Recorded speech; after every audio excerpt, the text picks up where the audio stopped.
Tiffany Markarian, thank you for joining us on the podcast today. No, it's a true pleasure. Thank you for having me. So as you know, this podcast is all about our advisors and advisors who tune in to listen to do one of three things, which is optimize their practice, optimize their life, and learn from other quote unquote optimized advisors, which I would classify you certainly as one. So maybe we can accomplish more than one thing here today within our objectives. Yeah, absolutely. And Happy New Year to everyone listening. Happy New Year. Let me do you the proper introduction. Okay. As we should, and then we'll get into some dialogue. Okay. Tiffany Markarian is an award-winning marketing strategist with over 30 years of experience coaching financial advisors and professionals on scaling their business and getting deeper marketing traction. In 2025, you were named one of the top marketing strategists by Entrepreneur Times, one of the leading marketing minds in 2024 by Enterprise World, The Enterprise World, and top marketing strategist by Financial Services Review magazine. Her conference keynotes, published works, and consulting help financial advisors and professionals advance their business and marketing momentum. That is exactly what we want to help our advisors do. And you're the perfect guest. Thank you very much. Thank you. You've been doing this a year or two? A few decades, yeah. So you've seen it all. It doesn't feel like that because we still got a lot of work to do. We do have a lot of work to do. Let's put a pin in that for a minute, because I would imagine over those decades, there's been a tremendous amount of evolution and adaptation and adjustment that the advisor workforce has taken on. I will tell you, if we may, one that's fascinating to me is the average advisor, and by my rough data, there's maybe 300,000 plus or so advisors across the country today, and the average age is certainly eclipsing 50 plus, which is understandable being the boomer population. Sure. And I don't think that it's adequately being replaced by the next generation of advisors by sheer numbers, but technology, the integration of AI and other things is doing a few things. One, helping them to be more efficient with their time, I would hope. Two, maybe allowing them to go deeper through the utilization of technologies and expand their reach. Whereas historically, if I'm in Boston as an example, well, kind of pick a radius, and my client-centric, the domain and the domicile of my client relationships is tied within that. And now it's some cases all across the country. That was a mouthful. Any comments or any input or feedback that you can provide on that? Yeah, I do.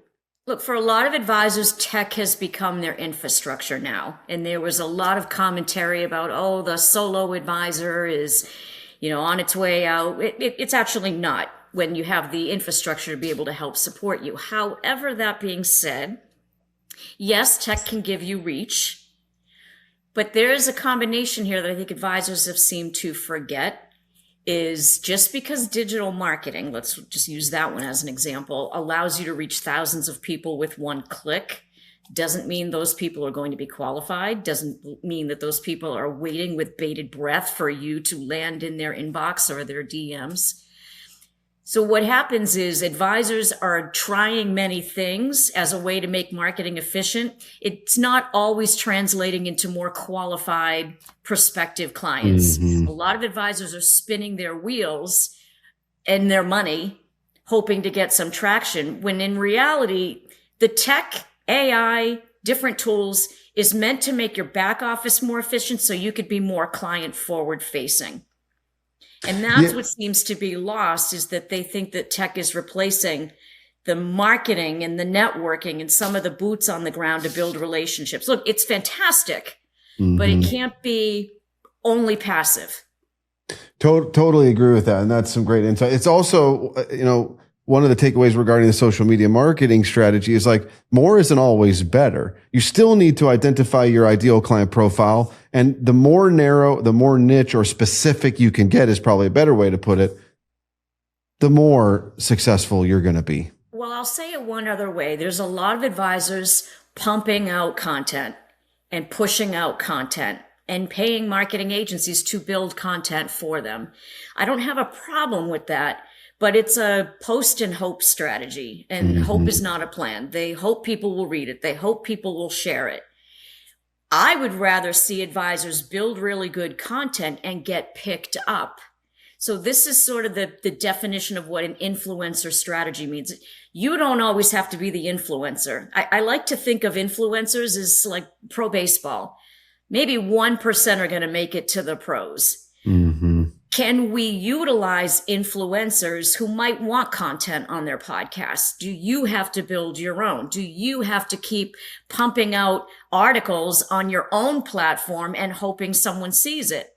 Whereas there are plenty of advisor journals, and there are plenty of advisor podcasts, and there are plenty of associations and niche markets that have organizations where people are members and you could come into their strategies. So focus on getting picked up so that you land in different audiences. But putting it out there and hoping that it gets picked up, that's a very risky strategy. And some advisors and firms will come to me and say, we've spent 70 grand over the past 3 years building this great library of stuff, and we've gotten nothing out of it because it's residing on your own portal. I love that. It's kind of the network effect, right? And being very thoughtful and intentional about that. And then also, if you can't beat them, join them, kind of a thing, right? Well, think of niche marketing. A lot of people think niche is a demographic. That's really not what it, when you talk about niche marketing or target marketing or vertical marketing, however you want to call it, you're trying to get into some type of network where people actually congregate and communicate and join together. So you have to figure out what networks, not demographics, but a network, a group, some type of virtual, organization, or even in person. There's still very viable associations out there. Where are they, and can we lend content to it? And we have to, of course, pitch the right way. And pitching is not, hey, I've got 30 years of experience, you should want me. No, it's, I understand that clients right now are more anxious with everything going on, and they want to feel more secure in what they're doing. Let's talk about this. Okay, now that's solving a problem. That's exactly right. Okay. Here we are. Happy New Year. You said it. You said it very eloquently. Just joking. That in many cases, and we were chatting about this before we got started here, is really just circling around what really is the best approach, the optimal strategy, the best practices for wrapping up the year, heading into the new year. Many advisors find themselves here January, mid-January, maybe early February, and they're just now getting around to, okay, I got to kind of finalize what I want to do this year. Probably not ideal. Look, anytime you want to work on your business is great, but this is my issue. There's growth and there's scale, and they're two very different things. And most advisory practices are struggling with scale, and they have been for years. So let me tell you what I mean by the difference. And it doesn't matter if you work in an institution or if you have an independent practice or you're part of some type of career organization. Think about it this way. We're all trying to chase growth, but you're going to have some advisors that have built a practice and they're saying, my water table is right up to here. My staff is up to here. We're trying to keep our head above water.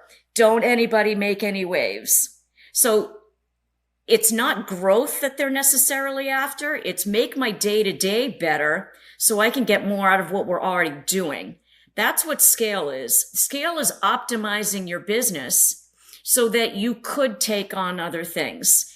The problem with chasing a growth strategy is what you just said. Advisors will go and say, what should I do this year? Should I do virtual seminars? Should I go and hire a digital agency? Should I do some lead programs? And you're trying a bunch of stuff and you haven't figured out what does your business actually need.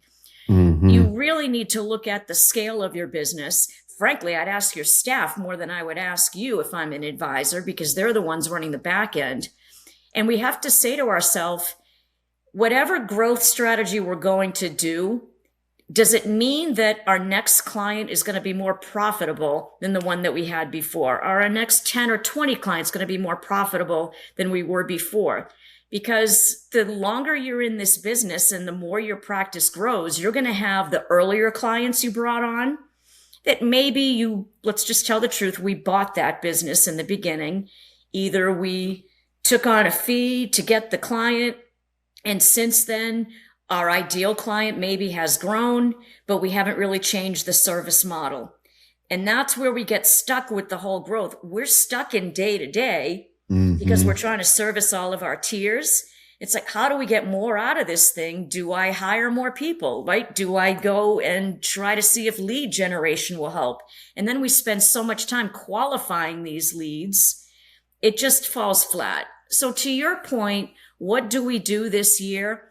At some point, we have to stop and look at what are our historical sticking points and answer the questions. Is our revenue stalled?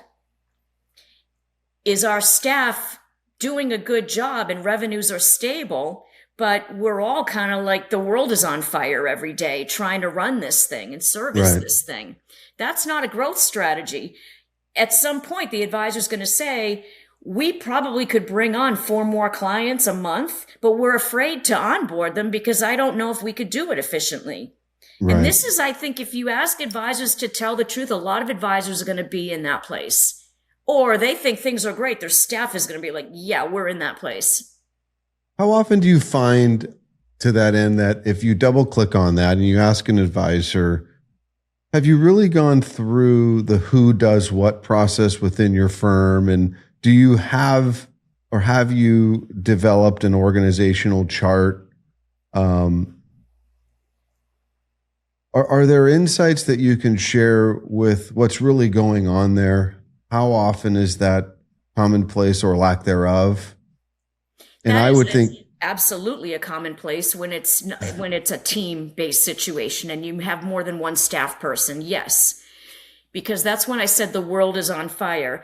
Is it, okay, this client called in, or this client needs this, or this advisor didn't set the right expectation. They said that we could do it in 2 hours and it's going to take our ops team, a day to get this done. This is the day-to-day for a lot of people. I'll tell you where it really starts. Something's going on in the business that's causing the day-to-day world is on fire. And I will tell you that it usually comes down to there is a problem servicing the tiers because we're giving either everybody the same amount of service and we haven't really properly right-sized the business. So what do I mean by that? There are still a lot of advisors that have not tiered out their clients. And a lot of advisors that say, well, all revenue is good revenue or all clients are A clients. It's really not the truth. Unless you're in a private wealth situation where you do have a minimum and you've only got 75 clients, then maybe everybody's an A. But if you've got 100 clients, 150, 200, hopefully, no more than that if you're a small team, not everybody is an A. And that's not in any way being negative to any person or family household in your practice. It's just there are some clients that are smaller households than others. There are others that have more complex wealth, and it's going to take time to service those people. So I would have the advisors sit back before we even figure out roles, responsibilities, or do we hire more people. Do we have this business right-sized? Is there a tier of clients that are sort of, I'll just use A, B, and C, just for simplicity. I don't care if it's, platinum, silver, gold, AAA, AA. There's going to be clients that we have everything that we have from them. We have the children. They just want to have a review with us and questions answered. Then we've got the clients that are coming on and it's taking us 30 hours to put the plan together with all the taxation and the 3 LLCs that they have and the multi-generational. If we want to go up market, then we're going to have to tier our business properly at some point, and that may be a different fee structure. How many hours is it taking us to put a plan together? How many hours is it taking us to serve an A? How many hours is it taking us on average? And I'm not talking about just the advisor. Everybody on that staff, those hours have to go in there. And then from there, you can say, all right, well, what was our revenue? What's the hours my whole staff is spending for an A, a B, or a C? And you might find that I'm spending $20,000 worth of time for every A client. And my household minimum is what? Am I losing money just on servicing a client because I'm trying to win them on time and extra service? And at some point, I'm not making the revenue that I'm supposed to. So I either have to right size the services that I'm giving, right size the fees that I'm charging for those services, because just adding to your staff or trying to add more marketing into the picture isn't fixing the underlying issues going on in the business. So at some point, this advisor is going to have to really run all their households. I would do it in descending order of revenue. And I would put for every household, how many hours is the advisor spending? And how many hours is my staff spending on that? And at that point, we can run a proper analysis, because the revenue can mask a lot of things. But if the revenue is not outpacing the time that you're spending and the value of that time, we're going to have a scale problem. And no amount of growth strategy is going to fix that unless we fix the business sitting underneath it. Right. Because what you're saying is, just because the revenue is stable and the revenue even may be growing, that doesn't mean that we're solving the scale problem. Correct. So what are some things that I can quickly do in summary as an advisor to ascertain, do I have a growth problem? Do I have a scale problem? And what are some of the initial steps that I can take? And you've talked around them, but let's summarize and try and hone in. Yeah. Again, growing the business is great. I would say growing the business is getting more ROE, return on effort, for what we are doing. And at that point, do we need to go get a SEMA? Do we need to go get, some type of, exit planning, whatever market that we want to be in? Right. Maybe then we can work on the skills. But a lot of advisors aren't, because they're so busy running this. So the growth versus scale, getting your scale in place typically will lead to better growth, a growth where we can breathe. Yeah. Or at the very least, having a better day to day so I can serve my clients better and be present. And I'm just going to warn you that the advisor might be like, oh, these clients, they don't take up that much of your time. And the staff's like, they're taking up, all of our time. Right. And everything's a priority to you. So what can we do as a team? Sit down with that household, run it by households and link it to different children if need be. And then I'd be really honest. What are we delivering for each of these clients? Do we need to have a cutoff? Say at the median revenue level, whatever's below this median revenue, how many hours are we spending? If this is out of whack, and I will tell you, a lot of people, it's out of whack because of hope. Mm-hmm. Well, we only have 500, 750,000 now, but when they retire in 10 years, or when they're no longer a resident, they become a doctor, well, that's a long runway away, and there's no guarantee that they're going to stay with you. So give them the services for what they've given you now and make it great for them. But giving them the platinum Ritz level of service when they're not there is going to hurt the rest of the practice. So we have to be very honest with what we are doing. That to me is going to drive everything, because you're either going to find opportunities to move clients up or realign the services. And most clients won't even know that you're realigning services. Do we have to spend 8 hours on their plan for a review when the client just wants a one-pager of where I am and let's talk about my life plan and what's changed and what I'm concerned about? So we have to worry about running this business in a way that we're not burdened. Yeah, that's a great point. What that is really, like you said, it's being honest and making some tough decisions about what's best for the business going forward. I also find so growth, let's say for that successful advisor, right, who they can attract new clients. They're great at it. They're great advisors. They're generating a significant amount of revenue. In many cases, the advisor looks at that as income, right? So let's call them, I call those individuals income producers. And every successful income producer gets to the point in their career where they need to make a pretty tough decision on, am I comfortable with being an income producer? If so, what's that going to look like? Or am I going to take the step here to build an enterprise, to build a business? Yeah, and you've hit it on the head. At some point, every advisor needs to make a decision. What's my practice going to be when it grows up? Is it going to be lifestyle, meaning income? I want to be a lead advisor. I don't want the headaches of partnerships or, satellite offices, or different entities. I don't want to be an advisory firm owner and have people underneath me. But let me just say this. When you get through this analysis of your book or your households that I just mentioned, you're going to find several things. You're going to find out, all right, I've got several clients that are in the medical industry. I've got several clients that are in the real estate industry, or several clients that are in biotech, whatever it may be, cattle. And at that point, we say, all right, any client below this level, we are spending way too many hours. So let's sort of come up with a service model for that AUM or revenue tier. Now, above that, we could say, here's our service model. And I told you, if you get the revenue and the hours for your entire staff together, we can calculate how much it costs to bring in and service year after year every A, B, or C. If we find that we're not bringing in enough revenue to cover the cost to service a B or a C, then we have to realign things. But we're also going to find, all right, well, these clients are the most profitable. And these are the services that we're giving. And we've got a good cushion there. Let's replicate this tier of client, our top type of clients that we're working with. How can we do that? That's where we get into VIP events. That's where we get into what networks do those top clients belong to. Let's work with the client to serve their network. That's how you go up market. But until we address everything else, it doesn't become clear in your mind how big of a problem our scale is and our day-to-day, because we're just sort of running it thinking, our clients are happy, but that doesn't mean we're happy. And it's a great point of walking through that exercise might also bring light to the fact that I can do more with less of the right clients and not being everything to everyone.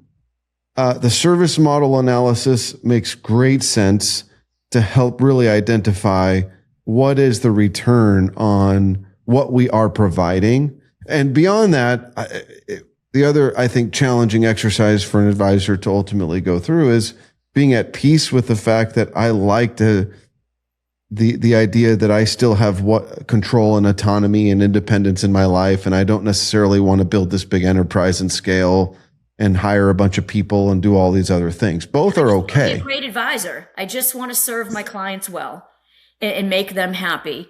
Thank you. Let's just say that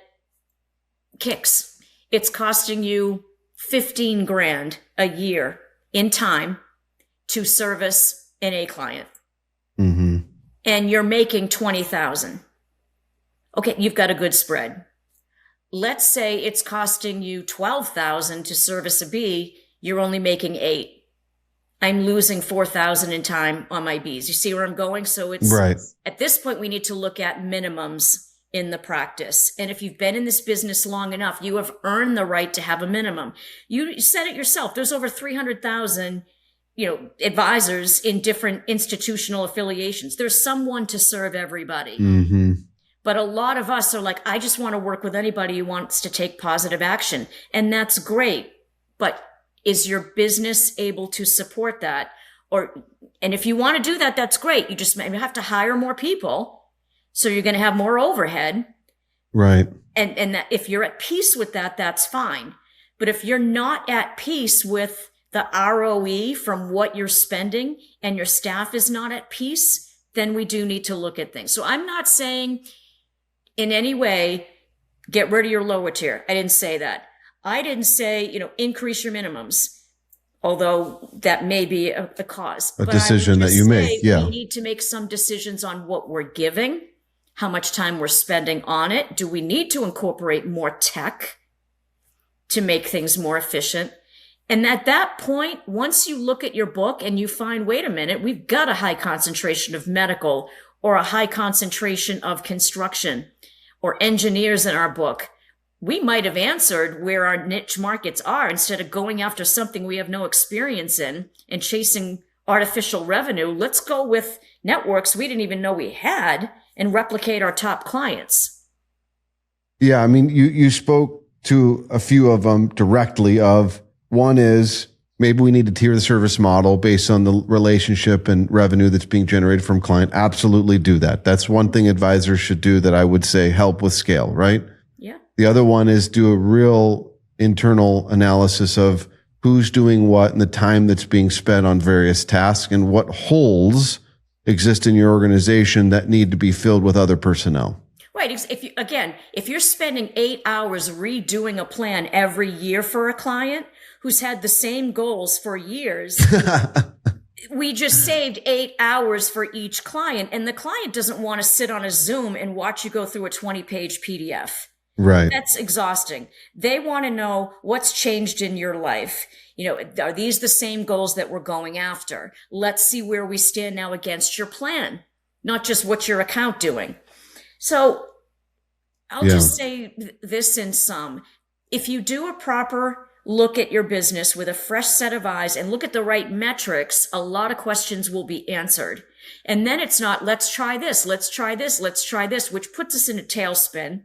We spend a lot of money and time on it, and nothing sustainable comes out of it. A good niche market strategy will, again, not just allow you to get leads coming in that have to be qualified, but you know who's in that network. So you keep planting seeds and you put your content there where it will be seen. You're going to get a better payoff if you choose the right market. Okay, so I'm listening to this and I hear it loud and clear. I need to do these few things. I'm ready to get started. Do you have any insights specifically on where an advisor can go for the blueprint, the questionnaire, the process, the steps they need to take to do what we're talking about here? Happy to look at my blog. I've got a lot of articles there. Love on it. Scaling an advisory practice, as well as some tools. I also have a blog article, 6 Secrets to Scaling a Practice. And I don't want anyone to panic, and maybe you're brand new in the business or a few years. Your tiers of service aren't just on revenue. That's a big part of it. But let's be clear, it's not just on revenue. Mm-hmm. It's who is actually taking action on our recommendations. Because you might spend a lot of time and the client's overspending on money, not listening to you. Maybe they are the type that is an emotionally driven client. And so you tell them to do this, but they panic and go do this. Do you like working with that client? Do they have multiple services with you? Or are you just getting a small piece and they've got many, many assets elsewhere, but you're doing an assets under advisory, including and giving advice and all these, and you're not getting paid for it. This is what I'm saying. It's not just how much revenue is coming in, it's how much time we're spending out. Absolutely. That great points. So yes, I have a lot of articles that people are welcome to look at, as well as some of the tools and some spreadsheets to use. Don't be afraid to do it. And dive into it. It's hard to, household some of this information. Use your ops team. If you're in an institution, ask for some help with this. It only has to be done, every few years. But when you look at it this way, the hours versus the revenue, instead of just chasing revenue leads to trying a bunch of stuff. Mm-hmm. Chasing scale means we have to align with what our problems really are. We have to face the truth. Correct. Yeah. It's a great point. I mean, all too often we work with advisors all across the country in various capacities. And you're right. And we can close with this to not belabor the point, but it's like each and every year is a clean slate for them. And the world's going to solve their problems by getting into a new seminar market or a new lead program. And what they're doing is chasing revenue and they're not facing reality. Right. And if you have a loyal client, that's any business owner. I don't mean to compartmentalize advisors. I think that's the conversation, but it's entrepreneurs and business builders. And as you grow, scale becomes the challenge. Correct. And it's not the root reason is a good one. They want to give phenomenal service to not lose a client. They want to be able to compete by giving more value. But at some point, are you giving more to a client more frequently than they need? That's when it becomes an issue. And if you're being underpaid for what you're doing in terms of time, then we go from there. But if we have a loyal clientele that is attached to some network, maybe they're part of a board of a significant organization, or they were, former treasurer for the construction association, or they're in a medical, like I said, you can replicate those clients, and those clients will often point you to where they go for information. And that might be a place to become a content provider. That's a true influencer strategy. Influencer strategy is not you being the influencer. It's you helping an influencer's community solve their problems, work off of their platform. Yeah, that's great. And thank you for that. That was a great discussion. I appreciate that. With the few minutes that we do have left, I want to go back to where I said, let's put a pin in that. And I can imagine that over the decades, you've seen incredible transition and just shifting of the landscape. The cheese has certainly moved. Let's look at where we sit today. And when I see the landscape, I see a few things. One, the pace at which technology is entering into the advisor and client's world is at a feverish pace. Sure. You have mergers and acquisitions happening in our industry, both the investment firms as well as the advisors. You've got a number of options that advisors are faced with and how they want to prospect their business, social media, seminars, on and on it goes. There's just so much to digest and decisions to make. And so I guess what I'm saying is, what's your take on some of that? One, two, what do you see the future of the advisory practice as we look forward the next 2 to 3, 5 years? That's a great question. One, I don't see the M&A stopping. And right. You might not hear about big M&A transactions because a lot of that's tied to the interest rate markets and so forth. But the smaller practices, clients that have advisors that are age 52 that are starting to look at, do I want a successor? And those that are 62 and 70 and starting to leave, those smaller transactions, those are happening day to day. I don't see that stopping. Right. In terms of institutional M&A, a lot of these we don't see happening. A lot of them are big surprises. And sometimes we get glimmers, whether it's in broker-dealer communities or big RIAs or so forth. My best advice to the advisor is this, and it comes down to that chasing of revenue discussion. Do I want to be where I'm going to get the most revenue? My best advice would be this. Keep very close to your clients. Keep very close to a niche market that you want to serve, maybe, 2 niche markets if you're lucky. And then that way, wherever you decide to reside your practice, the loyal client base will want to follow you. And I'm not talking about proselytizing or leaving a business. Clients have choices. So if something happens within the business platform that you reside in, if you have a loyal clientele and a loyal niche market who knows where you are, they can follow you. But if our business is built on, let's get leads, let's do lead programs and so forth, you haven't built up something where your name is a known commodity. So we can't predict the future on what's going to happen with every institution that you might work in. Or we can't predict, is it going to be profitable for you to keep your own RIA, for example? Do you want to join something bigger? This is a whole nother discussion, Scott, in terms of, do we join another organization, right?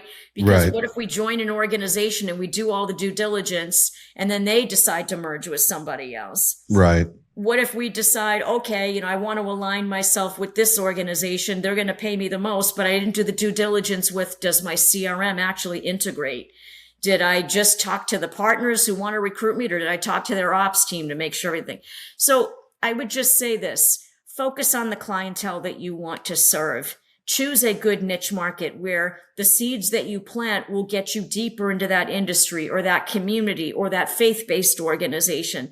That's where I would be planting myself, because industries are going to move, institutions are going to make changes, revenue and comp may change in the future, technologies that you want to work with may change or get bought by somebody else.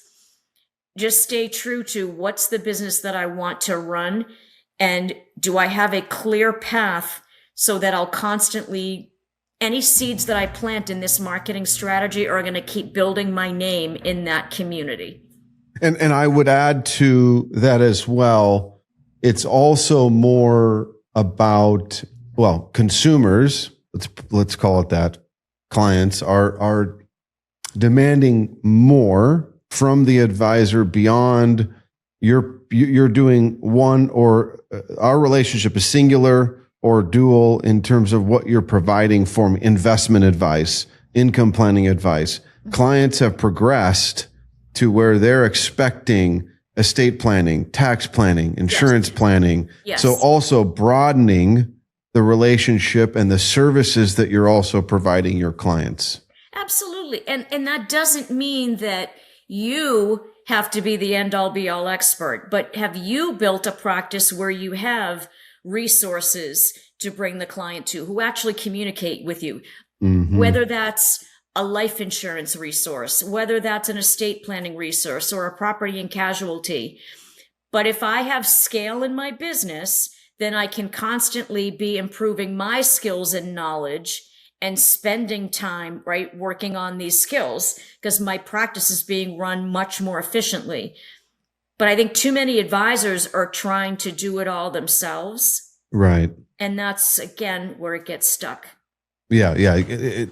It's the balance. You can't be the jack of all trades and master of none. And there's more ways to build your practice to provide and respond to what the consumers are, quote unquote, demanding of your firm. Yeah. And I'll just, my point is this: if you're always chasing what's some new ways that we can get revenue, that's not a bad conversation to have, but it's got to align with the right fit for your business. And if we haven't worked on the underlying sticking points, the future's always going to be unclear. So that's my best advice is, be honest with our practice now. Let your staff have a voice and don't knock them down when they complain about something, because they're probably right. And we don't want to lose staff. So listen to them when they talk about what's inefficient. And then from there, really look at the clients that we want to replicate in our business. What are their special interests? What are their hobbies? We could do client appreciation around that, where they might actually want to bring other people to them. Look at what they're involved in their work, in their professional life, or any types of community involvement or faith-based involvement or cultural-based involvement. Then we can tap into those networks. And at that point, then we can say, all right, what is the right fit to bring in? Because we've got our niche strategy already built. Right. You get a niche strategy built, people are going to want to follow that. CPAs, property and casualty, compliance first, of course. I need to say that, but if you're just in the mode of desperation and how do we get more, that's where it gets dangerous and you spend a lot more time. And then your staff gets frustrated because we're constantly, let's do this. What happened with that thing we started 3 months ago? Oh yeah, we spent 30 grand on that. That didn't go anywhere. That's not a strategy. That's just chasing growth. Like you said, well, that's hope and a prayer, right? That's right. Hope is not a plan. Yeah. That's not a plan. This has been very insightful. Thank you for the time. Thank you. What's your preferred method for those that would like to engage with you, or where do they go to the blog and just find out more about what you have? You can go to advantismarketing.com, and more is being added as well. And you can find my contact information there as well. There are some great resources out there, and a lot of advisors aren't really taking the time to think about, this sounds good, this sounds good, this sounds good. Whereas reality, that's not the right fit for your business. That might be bringing in a lower tier of client and kind of derailing everything that you're trying to do. Yeah, absolutely. That's fantastic. Thank you so much for the time today. This was a very insightful and impactful conversation, and we look forward to next time. Cheers. I'll just end this. advisors work very, very hard on behalf of their clients. They have phenomenal skills. I just want to see them get more return on their effort. That's very well said. Thank you, All Tiffany. right. Till next time. 2026, everybody. Happy 2026.